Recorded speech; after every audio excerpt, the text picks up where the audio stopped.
Percy Jackson e o Ladrão de Raios, capítulo 4.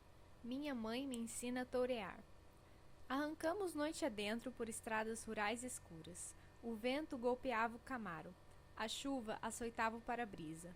Eu não sabia como minha mãe conseguia ver alguma coisa, mas ela mantinha o pé no acelerador.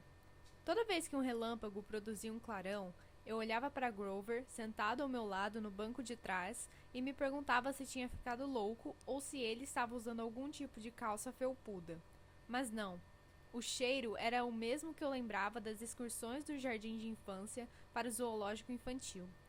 Lanolina, como o de lã. O cheiro de um animal molhado de estábulo. Tudo o que pude dizer foi: Então, você e minha mãe se conhecem? Os olhos de Grover moveram-se rapidamente para o espelho retrovisor, embora não houvesse carro nenhum atrás de nós. Não exatamente, disse ele. Quer dizer, nunca nos encontramos pessoalmente, mas ela sabia que eu estava observando você. Observando a mim? Estava de olho em você, cuidando que estivesse bem, mas eu não estava fingindo ser seu amigo, acrescentou apressadamente. Eu sou seu amigo. O que é você exatamente? Isso não importa neste momento. Não importa? Da cintura para baixo, meu melhor amigo é um burro. Grover soltou um agudo e gutural. Bé! Eu já o tinha ouvido fazer aquele som antes, mas sempre achei que era um riso nervoso. Agora me dava conta de que era mais um berro irritado. Bode! Exclamou. O quê? Eu sou um bode da cintura para baixo. Você acaba de dizer que isso não importa. Bé! Alguns sátiros poderiam pisoteá-lo por causa de tamanho insulto. Opa, espere. Sátiros. Você quer dizer como os mitos do Sr. Brunner? Aquelas velhas na banca de frutas eram mito, Percy? A Sra. Dodds era um mito? Então você admite que havia uma Sra. Dodds? É claro. Então por quê? Quanto menos você soubesse, menos monstros atrairia, disse Grover, como se aquilo fosse perfeitamente óbvio. Nós pusemos a névoa diante dos olhos humanos. Tínhamos esperança de que você achasse que a benevolente era uma alucinação. Mas não adiantou. Você começou a perceber quem você é. Quem eu... Espere um minuto. O que você quer dizer? O estranho rugido ergueu-se novamente em algum lugar atrás de nós, mais perto do que antes. O que quer que estivesse nos perseguindo ainda estava na nossa cola. Percy, disse minha mãe.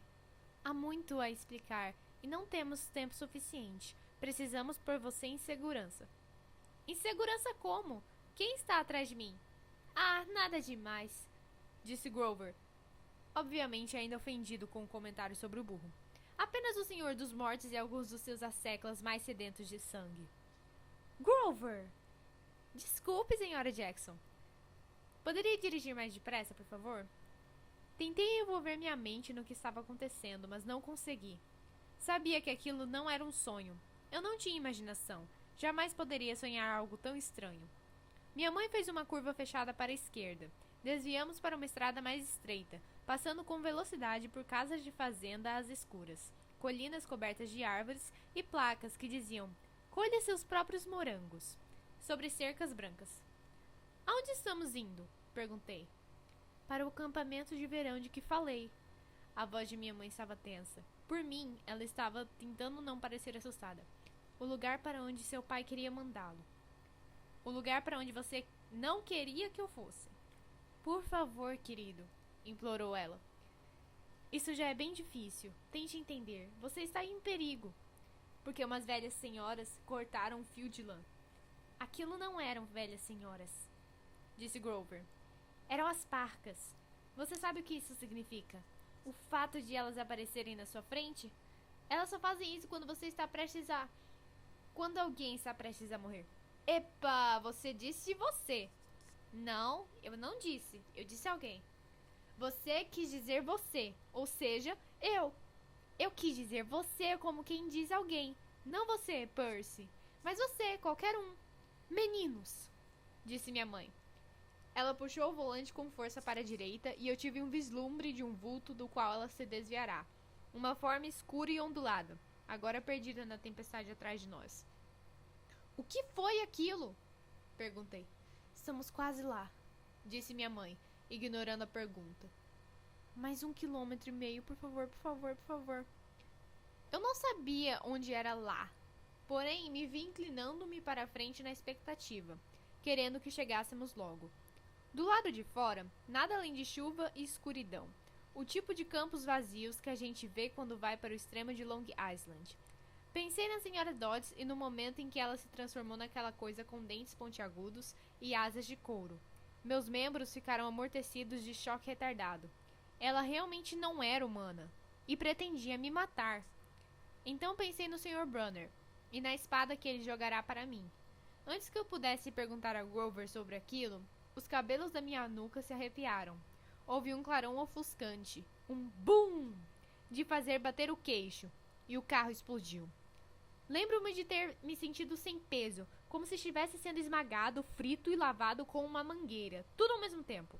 Descolei minha testa do encosto do assento do motorista e disse: Ai! Percy! Gritou minha mãe. Estou bem. Tentei sair do estupor. Eu não estava morto. O carro não explodirá de verdade. Tínhamos caído em uma vala. As portas do lado do motorista estavam enfiadas na lama. O teto se abrirá como uma casca de ovo e a chuva se derramava para dentro. Relâmpago. Era a única explicação. Tínhamos voado pelos ares, para fora da estrada. Ao meu lado, no assento traseiro, havia uma grande massa, informe e imóvel. Grover! Ele estava caído de lado, com sangue escorrendo do canto da boca. Sacudi seu quadril peludo, pensando: Não, mesmo que você seja metade animal de quintal, ainda é meu melhor amigo, e não quero que morra. Então ele gemeu: Comida! E eu soube que havia esperança. Percy, disse minha mãe, temos de... Ela titubeou. Olhei para trás. Num clarão de relâmpago, através do para-brisa traseiro salpicado de lama, vi um vulto andando pesadamente na nossa direção no acostamento da estrada. Aquela visão fez minha pele formigar. Era a silhueta escura de um sujeito enorme, como um jogador de futebol americano. Parecia estar segurando uma manta por cima da cabeça. A metade superior dele era volumosa e indistinta. As mãos erguidas davam a impressão de que ele tinha chifres. Engoli em seco. Quem é Percy? Disse minha mãe, extremamente séria. Saia do carro. Ela se jogou contra a porta do lado do motorista. Estava emperrada na lama. Tentei a minha, emperrada também. Desesperado, ergui os olhos para o buraco no teto. Poderia ser uma saída, mas as bordas estavam chiando e fumegando. Saia pelo lado do passageiro, disse minha mãe. Percy, você tem de correr. Está vendo aquela árvore grande? O quê? Outro clarão de relâmpago. E pelo buraco fumegante no teto, eu vi a árvore a que ela se referia.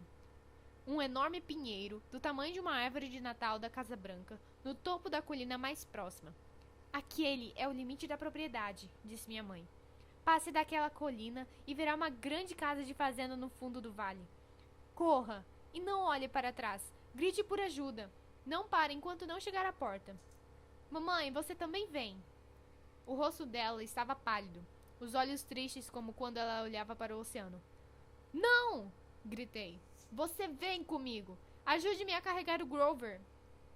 Comida, gemeu Grover, um pouco mais alto. O homem com a manta na cabeça continuou indo em nossa direção, grunhindo e bufando. Quando ele chegou mais perto, percebi que ele não podia estar segurando uma manta acima da cabeça, porque as mãos, enormes e carnudas, balançavam ao seu lado. Não havia manta nenhuma, o que queria dizer que a massa volumosa e indistinta, que era grande demais para ser sua cabeça, era sua cabeça, e as pontas que pareciam chifres. Ele não nos quer, disse minha mãe. Ele quer você. Além disso, não posso ultrapassar o limite da propriedade. Mas não temos tempo, Percy. Vá, por favor. Então fiquei zangado. Zangado com a minha mãe, com Grover, o bode, com a coisa chifruda que se movia pesadamente em nossa direção, de modo lento e calculado como um touro. Passei por cima de Grover e empurrei a porta, que se abriu para a chuva. Nós vamos juntos. Venha, mãe. Eu já disse que... Mamãe! Não vou abandonar você. Ajude aqui com Grover. Não esperei pela resposta dela. Eu me arrastei para fora do carro, puxando Grover comigo. Ele era surpreendentemente leve, mas eu não poderia tê-lo carregado para muito longe se minha mãe não tivesse ido me ajudar. Juntos, pusemos os braços de Grover em nossos ombros e começamos a subir a colina aos tropeções, com o capim molhado na altura da cintura. Ao olhar de relance para trás, tive minha primeira visão clara do monstro. Tinha fácil mais de 2 metros e os braços e pernas pareciam algo saído da capa da revista Músculos. Bíceps e tríceps saltados e mais um monte de outros ceps, todos estufados como bolas de beisebol embaixo de uma pele cheia de veias. Ele não usava roupas, a não ser cuecas, branquíssimas, da marca Fruit of the Loom. O que seria engraçado se não fosse o fato de a parte superior de seu corpo ser tão assustadora. Pelos marrons e grossos começavam na altura do umbigo e iam ficando cada vez mais espessos à medida que chegavam aos ombros. Seu pescoço era uma massa de músculos e pelos que levavam à enorme cabeça, que tinha um focinho tão comprido quanto o meu braço, narinas sanhentas com um reluzente anel de bronze, olhos pretos cruéis e chifres, enormes chifres preto e branco, com pontas que você não conseguiria fazer nem num apontador elétrico. Reconheci o monstro muito bem. Tinha sido uma das primeiras histórias que o Sr. Brunner nos contará. Mas ele não podia ser real. Pisquei os olhos para desviar a chuva. Aquele é o filho de Pasífae, disse minha mãe. Gostaria de ter sabido antes o quanto desejo matar você. Mas ele é o Mi... Não pronuncie o nome, advertiu ela. Os nomes têm poder. O pinheiro ainda estava longe demais, pelo menos 100 metros colina acima.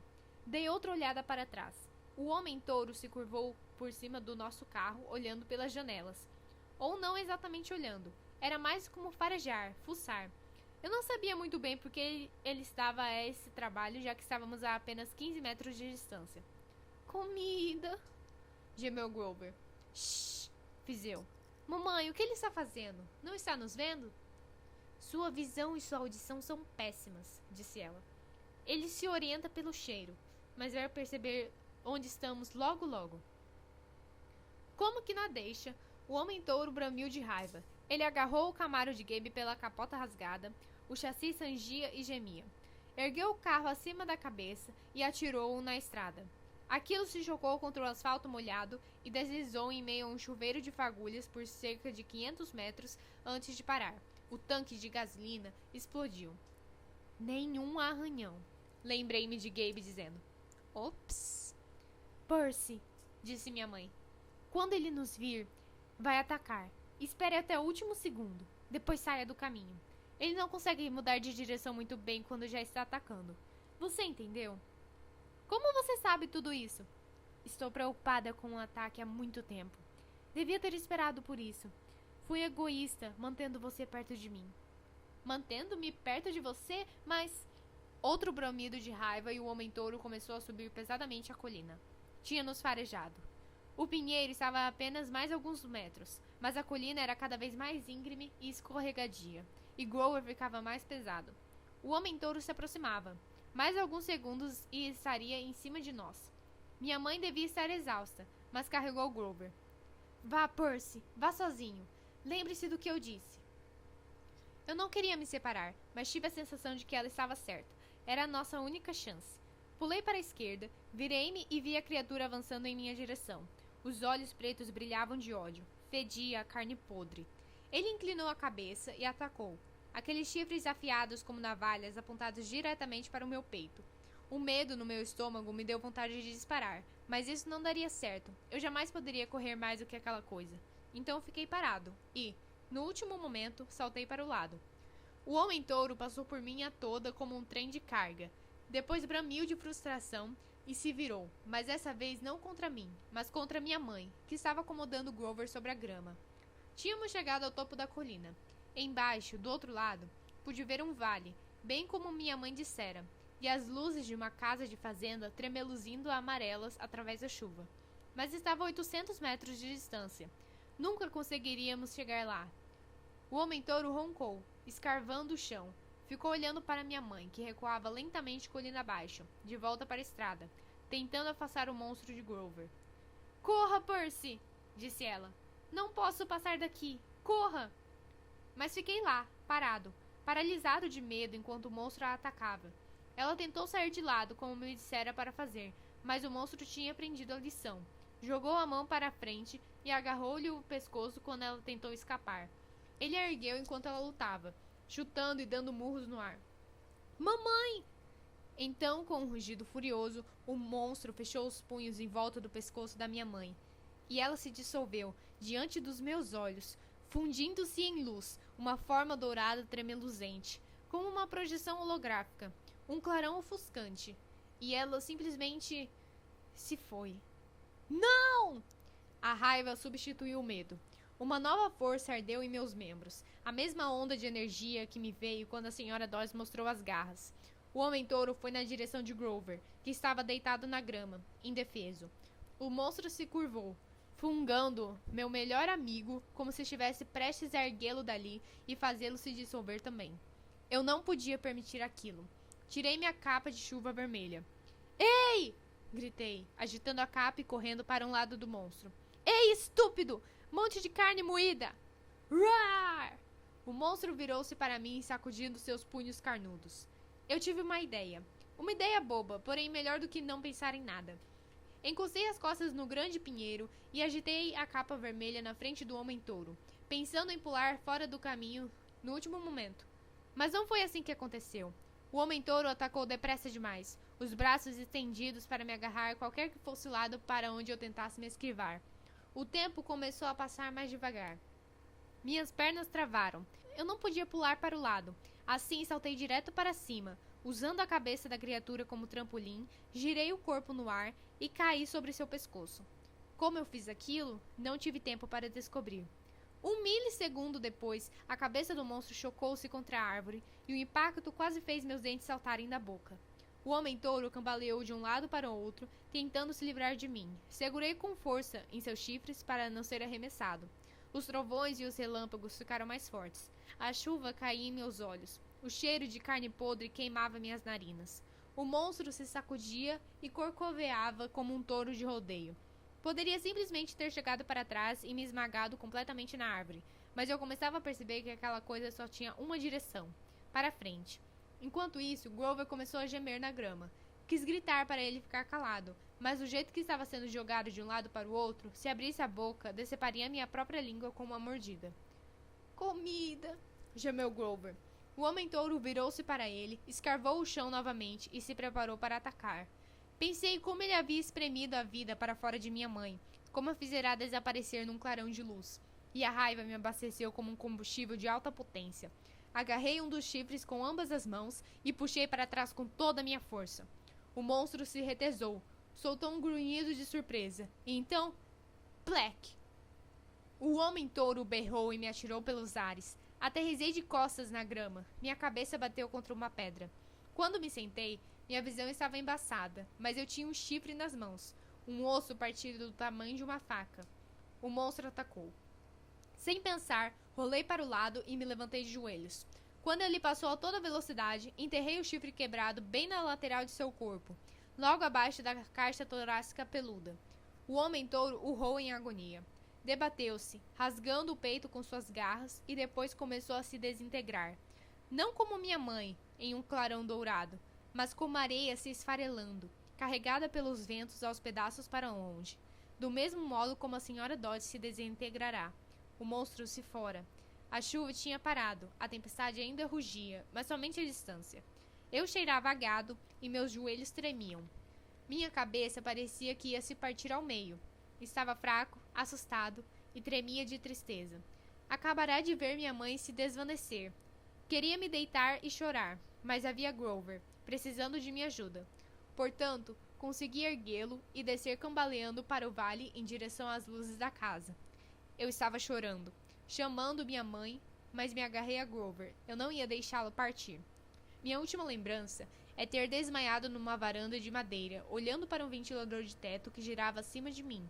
Mariposas voando em volta de uma luz amarela. E as expressões austeras e familiares de um homem barbudo. E uma menina bonita, com cabelos louros encaracolados como os de uma princesa. Os dois olharam para mim e a menina disse: "É ele. Tem de ser." "Silêncio, Annabeth", disse o homem. "Ele ainda está consciente. Traga-o para dentro."